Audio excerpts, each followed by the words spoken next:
Subukan mo to mamaya. Patayin mo ang ilaw. Tapos tumingin ka sa salamin. Nang hindi kumukurap, hintayin mo lang. Hindi agad may mangyayari. Kailangan mong tumagal.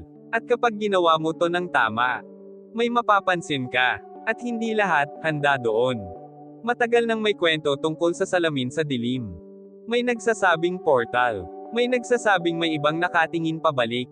Pero ang mas nakakagulat, hindi mo kailangan maniwala sa multo para maranasan ito. Dahil ang totoo, may nangyayari sa utak mo na kayang gawing iba ang mukha mo.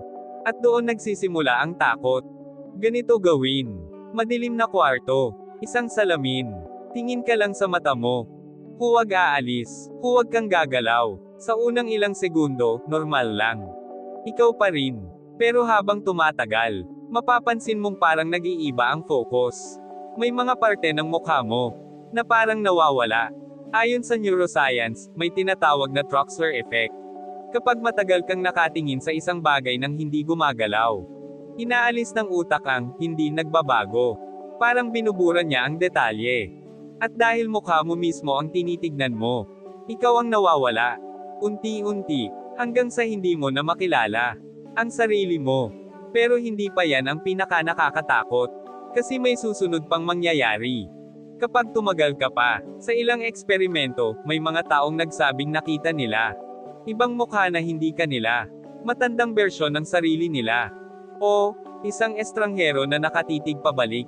At ang mas creepy, real na real ang pakiramdam. Pero wala naman talagang iba. Ang nakikita mo, ay gawa ng sarili mong utak. Pinupunan nito ang nawawala. Kahit mali, kaya ang tanong, kung kaya nitong baguhin ang mukha mo sa salamin.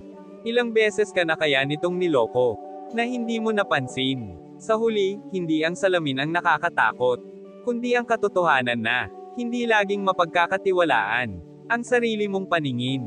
Kaya kung susubukan mo ito mamaya, huwag kang aalis agad. Tingnan mo hanggang dulo, at kapag may napansin ka, tanungin mo ang sarili mo, ikaw pa rin ba yan?